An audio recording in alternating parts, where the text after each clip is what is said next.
Hi, Precious. Week 2 assignment to your town assignment. All right, so it was a struggle for you. You'd already done the assignment, not knowing you couldn't use any landmarks or statues. Yeah, that's right there in the assignment guidelines. So you had to redo everything and start fresh. You live in a small city, left you limited options. So let's see here. Your first three images are the two tallest buildings in your area, and the most beautiful buildings there. Second choice was the VF Outlet with over 100 stores. Third choice is a special and quiet place for fishing. You're a big fan of fishing, and most of the people around here. Yeah, I love fishing as well. In fact, I just got my very first fly fishing rod, and I've been out in the driveway practicing casting it. So I think it's going to be a fun and interesting spring, summer, and fall for me as I learn how to, hopefully get successful at using one of those. So, what's the big catch? What's the type of fish everybody goes for where you're at? Doesn't look like much now because of the snow, but during the summer, what a view! All right, so let's take a look at these images. All right, so let's skip down to your critique images. So we have this one here for the fishing. Yeah, you can absolutely tell. We've got I don't know if it's a canal or a river, and then we got the stone here. I think it works. The only thing I would probably do is this becomes a little bit distracting. I would probably go in and zoom in just a little bit and maybe crop that out so it's not even in there. Maybe something like so. And then it's all about what's going on down in here at the water. So do people fish during the winter time there too? I actually I took a class in ice fishing in college, and I got an A. And the funny thing is, the lake that we were supposed to go on never froze, so we never actually ended up going. So there's that. Like I said, just try cropping that out, because my eye keeps getting pulled back into that. Next image. So again, doing a little more cropping. We got an awful lot of dead space going on both above and below the buildings. The image almost becomes all about the parking lot to me. So again, I would go in and get closer, maybe go right up to the buildings and shoot straight upward and kind of give it a feeling of great power and great tallness, great strength. Something like that. That where we eliminate a bunch of not driveway, the parking lot. It becomes a lot cleaner and more well balanced image. All right, so back up to your context sheets. Remember, context sheets we're looking for specific metadata, file name or number, date, exposure, flash fire, did not fire, as well as exposure program. So please be sure to include those. Exposures are looking good. Some of them are a little bit blown out. Like here, we have the haze of the building in the back. I mean, the tree in the foreground looks like it has a pretty good exposure, but the subject is really all about what's going on back there. But thank you for remembering to include your light meter. That's exactly what we were looking for. And you're showing that you're using it in the different light settings as opposed to having it just the one picture and that's it. So all in all, good job. Like I said, let's be careful about the amount of dead space we have going in there and that metadata on the contact sheet. So any questions at all, please don't hesitate and shoot me an email. Hi, Janice. Week 2 assignment 2, your My Town assignment. All right, so a couple things. We do need you to be using the light meter. You need to get one if you don't have one, because it's an essential piece of equipment for this class. It's just like your camera and your Adobe suite of software. You have to have it in order to pass the class. So looking at your critique, here, let's first read what you've got written down. All right. So, destination My Town. My town is made up of small shops and businesses and big shops and businesses. I chose one to make it the best, a restaurant in town that serve wonderful food, and there are places to stay and rest your head as you're visiting this wonderful town to celebrate its 200th year. It's got a pool named after the mascot. Head downtown to the small shops. Want a pizza? Okay, you did a really good job of pitching your town. All right, so let's go back to your images. Okay, so things to remember. Be sure to rotate the images the way they were shot. This way we have to kind of turn our heads to see the entire Bob Evans front here. So there's that. The exposure, it's a little bit washed out, a little bit overexposed. That's where that light meter is going to come in very, very handy in helping to tweak those exposures. Wrong way.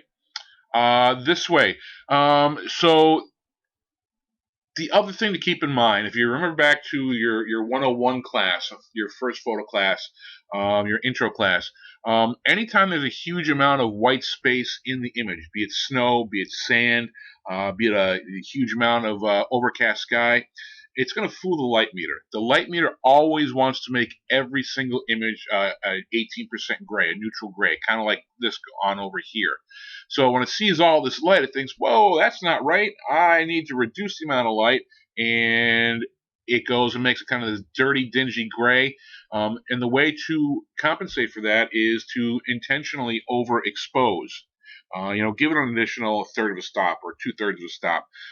Try some bracketing.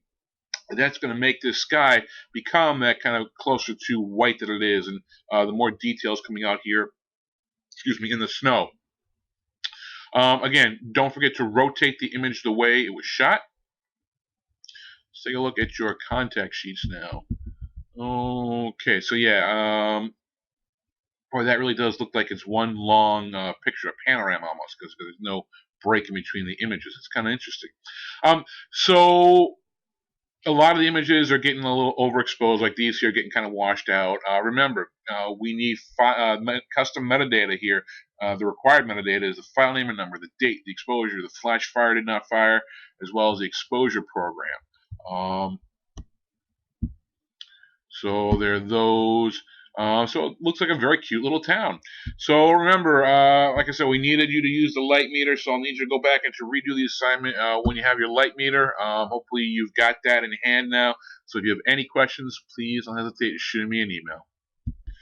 Hi, Bella. Week 2, assignment 2, your My Town assignment.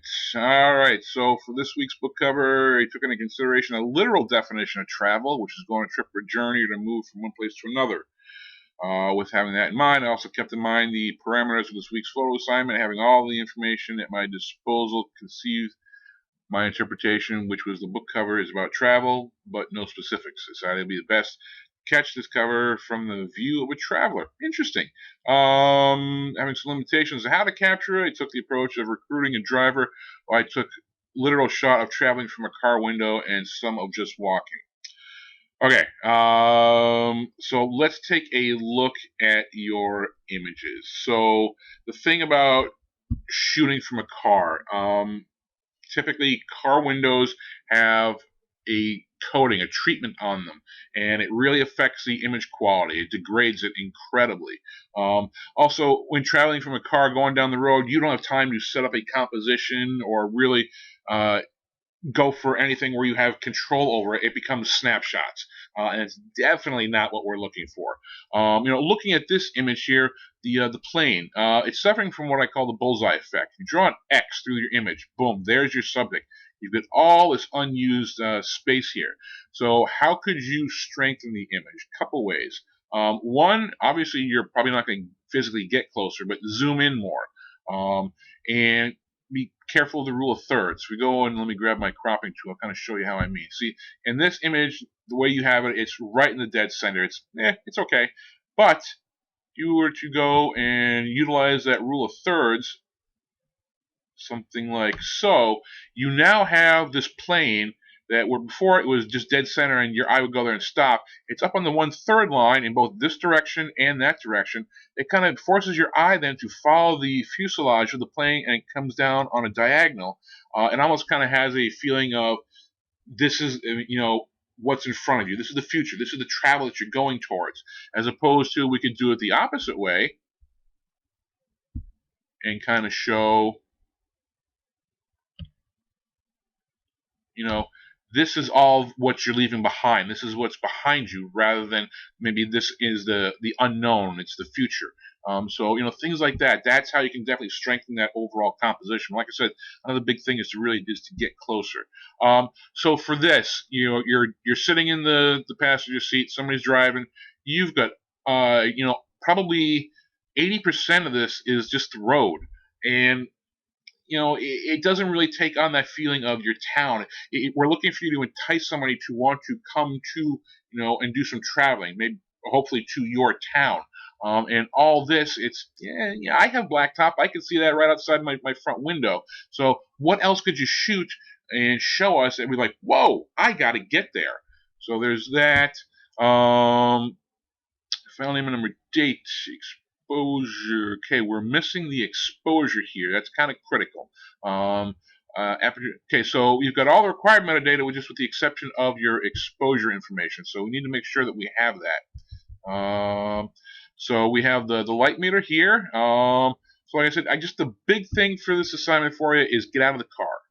There's really no way to effectively compose a shot when you're going down the road at, be it 25 miles an hour, 50, 65, or maybe even faster. But that's going to be a huge help. The other thing is the light meter. We are looking for two different cover shots. But you've got several different lighting conditions going on here, but we've only got the one image of the light meter. So taking a reading in this situation is going to be much, much different from this situation here at the gas pump, or from here, or at here. So we're definitely looking for you to show us you're using the light meter in all the different lighting situations, because obviously the light changes during the day. It changes with the amount of shadow and everything you get in the image. So that's also what we're looking for. So hopefully this helps. If you have any questions, please don't hesitate shooting me an email. Hi, Andrea. Week 2 assignment 2, your travel assignment. All right, I think there's a little bit of confusion about how to go about shooting the image, but let's talk about your ideas here first. Try to get a variety of shots. So the thing that kind of confused me was this sentence here. I had a hard time getting the depth of field right, which led to the camera focusing on either the meter or the subject.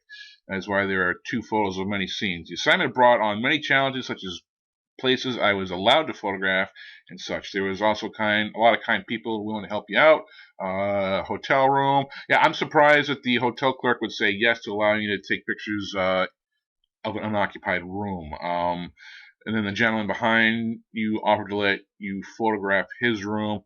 All in all, this assignment has brought on many stress and many tears. Okay, so this assignment should not bring on that. Let's talk about what's going on here. So what the assignment needed you to do was, yes, you needed to take a picture of the light meter in the lighting situation. It does not mean that every single image had to have the light meter in it. So, for example, you've got the outdoor shots going on here. So what you would do is you would take one image with the light meter in it to show that you metered that scene. Then you don't need the light meter and the rest of the same lighting conditions. Like all these images, you don't need to have this. For your next series here, like all of these here with the taxi cab and that's probably going to be all the same. So you would only need one image with the light meter in it. So we don't need to see every single image with the light meter, because then when we get to your critique image, you've got these images that have such wonderful potential with the light meter in it. So I think there was just a little bit of confusion as to how I go about doing that. So if you'd like to go ahead and reshoot this, I would highly encourage you to. So if you have any questions at all, please don't hesitate in shooting me an email.